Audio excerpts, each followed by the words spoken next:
Cara, tá vendo esse saldo aqui no meu celular? Mais de 300 mil reais disponível. Esse aqui foi o meu resultado que eu tive trabalhando pela internet. Mas eu não tô aqui hoje para mostrar o meu resultado. Eu quero te mostrar o resultado das pessoas que estão usando o mesmo método que eu uso de robôs no Facebook que vendem quase no piloto automático. Dá uma olhada aí.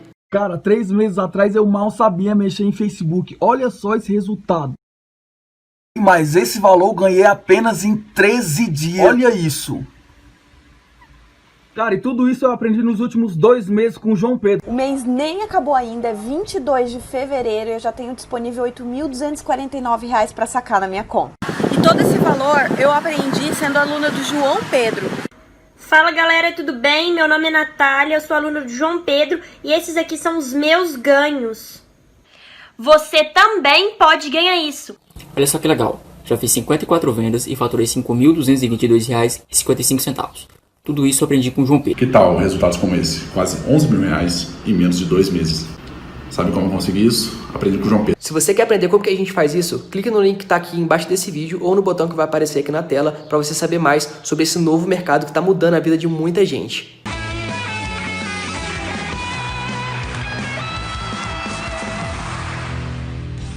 Olá, muito boa tarde para você. O Globo Esporte chegando aí na rodada do meio de semana do Brasileirão. Também vamos mostrar os sorteados, os confrontos da quarta fase da Copa do Brasil. Vai ter Vasco e Botafogo, meu amigo. Mas vamos começar falando de Libertadores, que recomeça daqui a 2 semanas, com muitos cuidados por conta da Covid-19. A história da Libertadores passa por aqui. Já foram 90 jogos no Maracanã. E se o passado tem uma enorme riqueza de imagens, o futuro tá pobre de certezas. Na final em jogo único marcada para cá, só se sabe que será no fim de janeiro, mas sem data definida. A caminhada até lá recomeça no próximo dia 15. E para 10 dos 32 clubes, a Libertadores representa também a volta do futebol, já que na Argentina, na Venezuela e na Bolívia, as competições ainda estão paradas. E na Colômbia, o futebol volta dia 8, uma semana antes da Libertadores. Para complicar ainda mais, o Boca teve essa semana 19 casos confirmados de Covid-19, sendo 14 em jogadores. Por isso, suspendeu os treinos. O técnico do Boca, Miguel Russo, diz que não está pensando nas vantagens dos outros. É uma pandemia, o planejamento vai mudando para enfrentar as situações diariamente. O principal é a saúde, depois vem todo o resto. Fora de campo, a pandemia ainda está em expansão na América do Sul. A gente tem ainda a expansão na Colômbia, no Equador e no Peru, tá? E o Chile já estabilizando, mas em níveis muito altos, e a Argentina também iniciando um aumento. E nesse momento, 2 países têm situação menos grave. Hoje a gente tem as taxas mais baixas de mortalidade pela Covid no Uruguai e o Paraguai. O desafio da Conmebol é um desafio parecido com o da própria CBF, porque o Brasil tem dimensões continentais e a gente tem estados que estão com uma curva de incidência diferente. Como o risco de contaminação ainda é alto, o número de jogadores inscritos aumentou de 30 para 40. Os atletas vão poder se transferir para mais de 2 clubes durante a competição e até voltar a um time que já tenham defendido, o que não era permitido. Além disso, os trios de arbitragem poderão ter integrantes de mais de um país e, em casos extremos, será autorizado um árbitro do próprio local onde o jogo for realizado. Dentro de campo, as medidas são bem parecidas com as já em vigor no Brasil.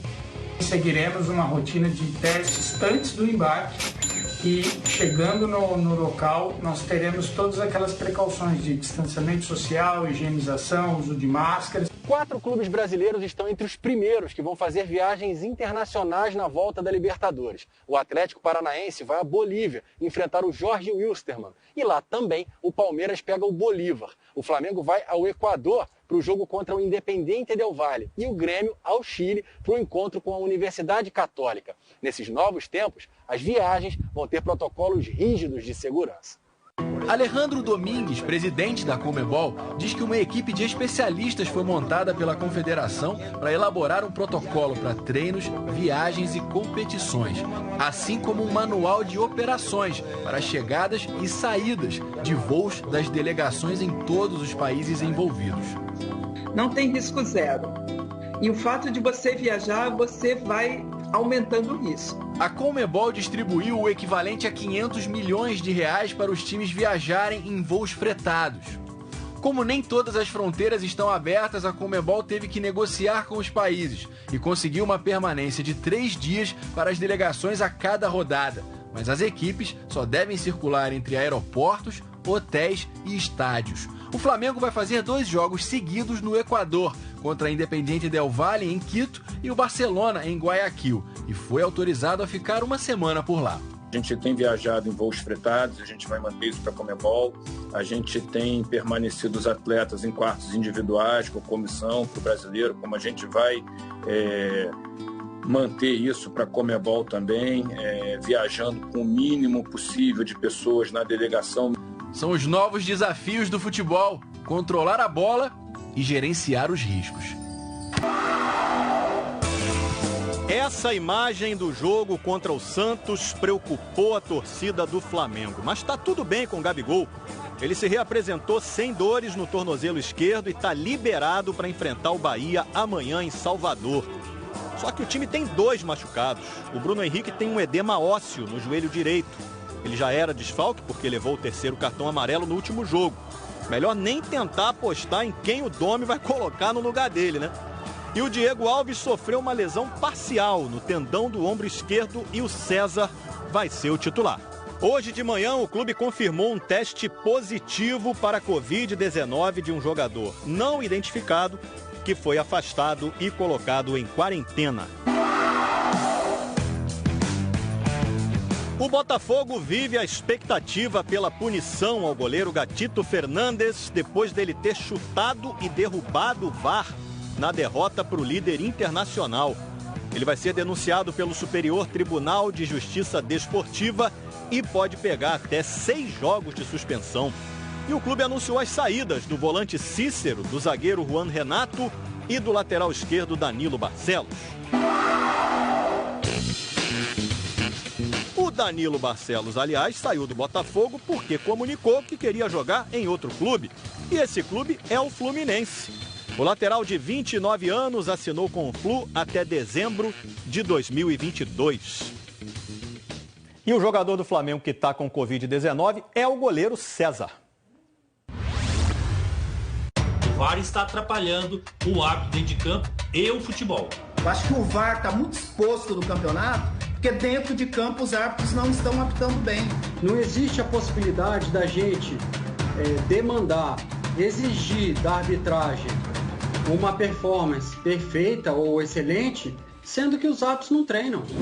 Na rodada de fim de semana, as reclamações sobre o VAR foram pela demora na anulação de 2 gols do Santos sobre o Flamengo.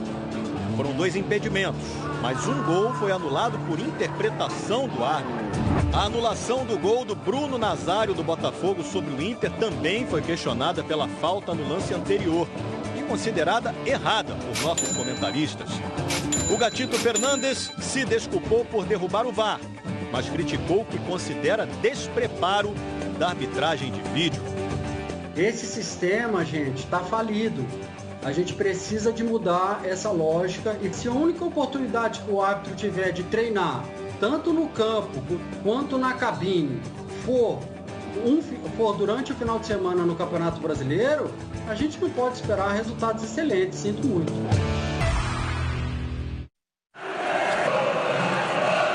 Quando o que se ouve não combina com o que se vê.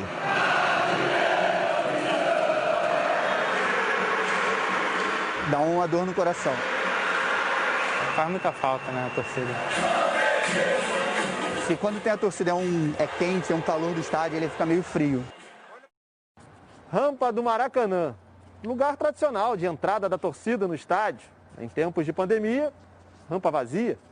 Mas tem aqui dentro, em quase todos os estádios do Brasil, quem represente essas milhões de vozes que andam ausentes das arquibancadas.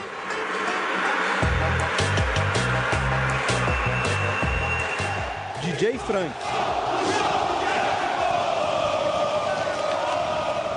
DJ Leandro.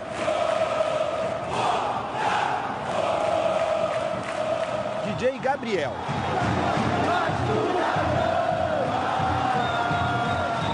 E Guilherme, a exceção por aqui. Cuida das músicas do Flamengo, mas não é especialista no assunto, não. Trabalhar em mesa de som nunca foi a minha praia. Eu trabalho numa dupla, tem um sonoplasta, ele sim mexe no som. É o Eliseu, ele é o sonoplasta aqui do Maracanã, ele tá até ajeitando o casaco ali, ó.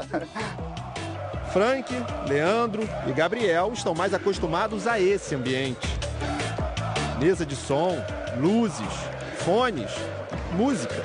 A gente começa, né, desde moleque, fazendo festinha play, me profissionalizei, tem 23 anos, né, e hoje eu sou especializado em casamentos, né. É muito parecido, quando eu estou numa festa, as pessoas pulam, cantam, gritam, se abraçam, e aqui no jogo de futebol, na hora que você está empolgando aqui os jogadores, acontece a mesma coisa. E se além de DJ é torcedor, daqueles que frequentam o estádio, fica muito mais fácil e prazeroso. Trabalho e diversão garantidos. Cada música, né, tem um momento certo para a gente estar jogando, então já fica mais fácil. A vivência da arquibancada já ajuda bastante. Para saber a hora certa de incentivar, comemorar, lamentar. Eu já deixo duas na agulha. E pula aí, deixa o caldeirão ferver e já deixo quando é perigo de gol. Xingamentos, sirenes ou sons de fogos de artifício são vetados pela CBF. É a entidade que avalia o conteúdo para evitar ofensas ou interferências. A dupla Fla-Flu libera umas vaias para o adversário, de vez em quando. Quando tá só com o adversário, a gente bota uma vaia, a gente tenta dar uma atrapalhada nesse sentido. Vasco e Botafogo preferiram uma playlist só de apoio. Não tem vaia, não tem xingar jogador, não tem crítica. Isso daí eu acho que é um ponto a favor. Se ele tá mal ou não, aí é melhor a gente deixar para os torcedores num outro momento, em outro lugar, onde eles acharem melhor para tá fazendo as suas críticas. Um olho na mesa de som, outro no jogo, uma certa tensão no ar. Não tem espaço para erro. Concentração durante os mais de 90 minutos de jogo. E em alguns instantes depois que a partida termina também. Foi assim quando Fred dava entrevista depois de fazer gol no clássico do último sábado contra o Vasco. O primeiro dele desde que voltou ao Fluminense. Tá ouvindo? O DJ já conhece a minha música aí, cantou. Deu para matar a saudade da nossa torcida. Eles têm à disposição entre 20 e 30 músicas a serem usadas durante o jogo. Vou torcer pro Vasco ser campeão.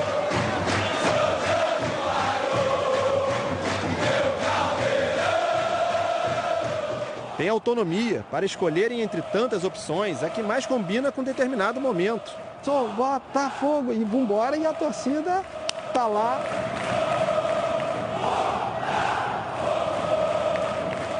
E respeitam tradições também. O único que a gente não foge é uma tradição da torcida, é no minuto 10 que a gente toca a música dos Garotos do Ninho.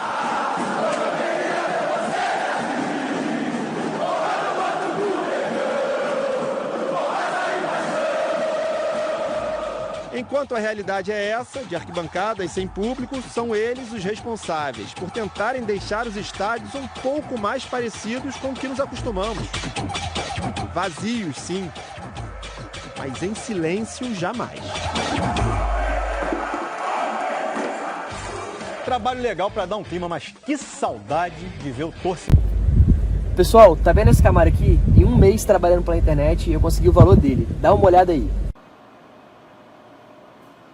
Quer aprender como que eu fiz isso? Então clica no link na descrição desse vídeo que eu vou te contar o meu segredo.